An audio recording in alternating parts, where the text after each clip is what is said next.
The storm rolled in like a living beast, its roar echoing across the plains, its lightning striking jagged claws through the dark. Rain slashed down in sheets, soaking earth into mud, bending tall grass until it lay flat against the land. In the middle of that vast fury stood a barn, its weathered boards rattling but refusing to yield. A single lantern glowed faintly within, its light trembling in the doorway where a man stood, wide-brimmed hat shadowing his face, shoulders set like stone. He was no stranger to storms, though this one seemed to carry more than water and wind. Through the downpour came movement.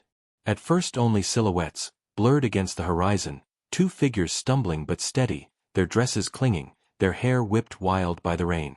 As they drew closer, their details sharpened in the lantern glow. Two women, young, about the age when hope and hurt walk hand in hand. Their garments were dark maroon, adorned with beadwork that shimmered faintly beneath the storm's silver light.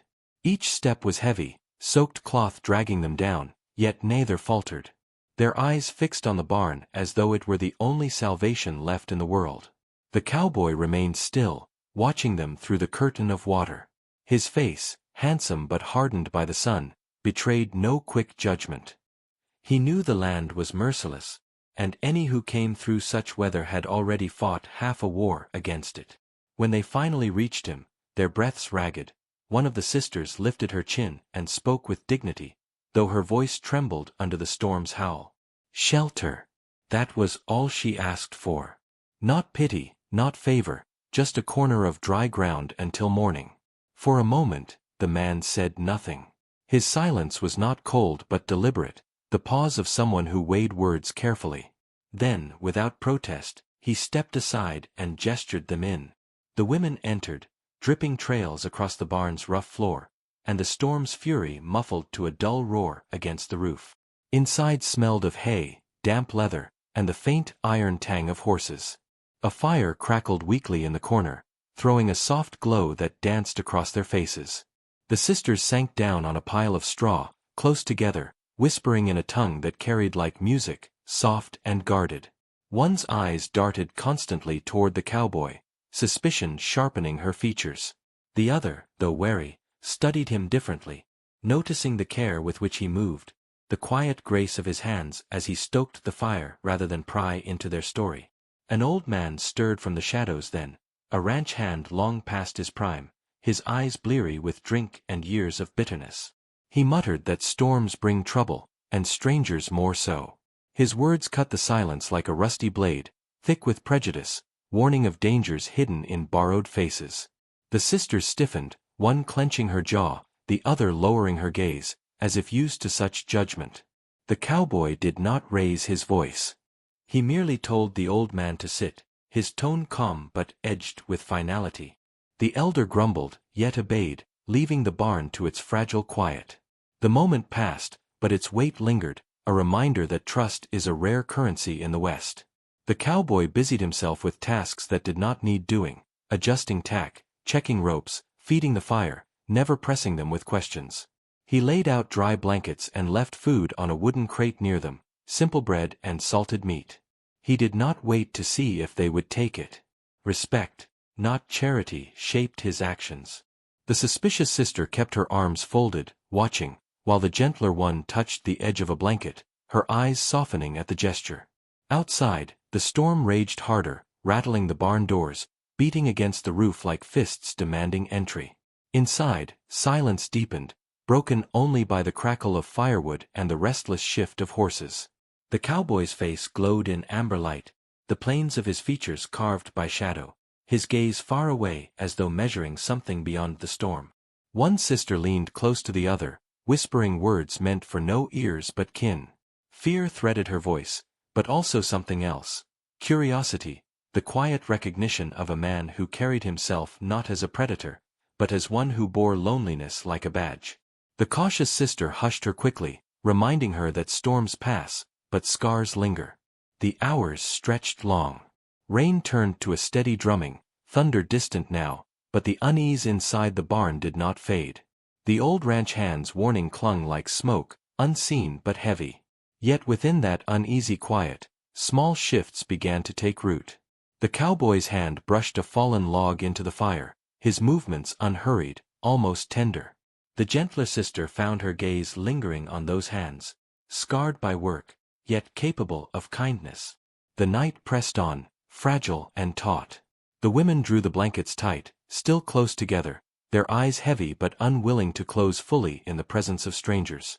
The cowboy settled against a post, hat tipped forward, though his attention remained sharp beneath the brim. It was a night of half-sleep, half-guarding, where each heartbeat echoed the storm outside. By dawn, the storm would pass.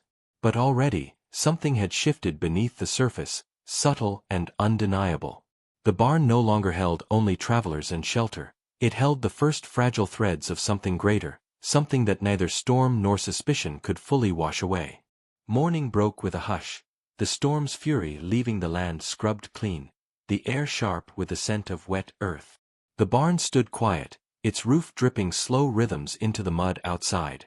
Sunlight pierced through ragged clouds, spilling long beams through the slats, and in that light the sisters stirred, wrapped still in blankets that carried the faint scent of smoke and horsehide. Their eyes blinked against the brightness, and for a moment they seemed unmoored, caught between worlds, the restless night behind them and the uncertain dawn ahead. The cowboy was already awake. His figure moved beyond the open barn doors, framed in the cool wash of morning. Each swing of his axe sent wood splintering, the sound sharp, measured, steady. He was stripped of coat and vest now, his shirt clinging to shoulders built by years of labor, his rhythm patient as though time itself bent to his will. The sisters watched in silence, one with guarded suspicion, the other with a flicker of wonder she could not conceal. In the light of day, the man seemed less a stranger and more an answer to a question neither of them had spoken aloud. When he returned, carrying the neat stack of split logs, he set them gently near the fire, his eyes flicking briefly to theirs.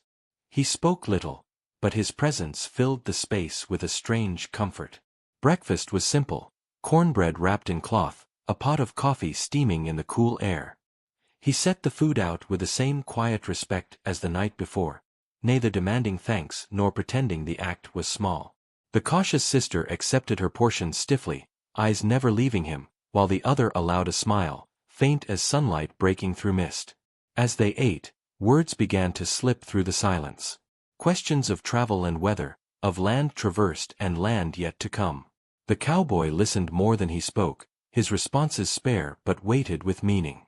He told them of the years the plains had stolen, kin buried under prairie sod, friends lost to dust and bullets, dreams scattered by wind. His voice was calm, without bitterness, but beneath the calm ran a depth the gentler sister felt as though she had touched the edge of a river too deep to cross. The cautious one shifted uneasily, sensing the pull between them. Her heart carried scars that warned her against trusting too quickly, against softening to men whose promises dissolved like smoke. She kept her words sharp, reminding her sister with every glance that their bond must not be broken by the passing kindness of a stranger. Yet even she could not ignore the way his silence held more sincerity than most men's speech, or the way he never looked upon them as burdens, only as souls walking through the same wilderness. The fragile quiet was broken when the old ranch hand returned, shuffling in with his bitterness clinging like dust. His eyes narrowed at the sisters, his tongue quick with warnings. He spoke of betrayal, of raids, of blood spilled on these same plains by women who smiled as these two did. His words dripped venom, thick with prejudice that sought to poison what little trust had taken root. The cautious sister's jaw tightened, fury and shame warring in her eyes. The gentler one lowered her head, unable to shield herself from the sting of being judged by a history she did not write. The cowboy's reaction came without fire, but with a firmness that cut deeper than shouting. He told the old man that shelter was not a gift to be rationed by suspicion, that decency was its own defense. His voice carried the weight of someone who had seen too much cruelty to allow it within his walls. The old hand grumbled, his defeat obvious in the slump of his shoulders, before slinking back into silence. In that moment, something broke open between them. The sisters saw him clearly, not only as a man of solitude, but as a protector who chose respect over fear, kindness over convenience. The cautious one felt the edge of her mistrust dull, just slightly, and she glanced at her sister with something almost like permission. The gentler one felt her heart stir in a way she could not quiet. The hours slipped by, and soon the sky stretched wide and pale, the storm a memory fading beyond the horizon. Horses were saddled, blankets folded, and the sisters prepared to leave. The barn, once a refuge, had become something heavier, something threaded with memory they would not easily cast aside. The cowboy moved among them, helping quietly, his hands steady on reins and straps, his voice low but sure. When the moment came to part, words faltered. The gentler sister lingered, her gaze fixed on him with the weight of truths unspoken. He looked back, his expression calm yet shadowed with something unguarded, something that promised more than the silence allowed. Her chest ached with a sudden knowledge that somewhere between thunder and dawn, her heart had been stolen not with force, but with the gentlest of hands. They mounted their horses, the cautious one urging haste, the other stealing one last glance. The cowboy stood framed by the barn, his silhouette etched against the morning light. He did not call out, did not reach, but his stillness carried more than words could hold. As they rode away, the distance grew, but the pull remained, an unspoken tether, fragile and enduring. And as the barn grew smaller behind them, the gentler sister turned once more, her eyes locking with his across the widening space. It was not farewell. It was beginning.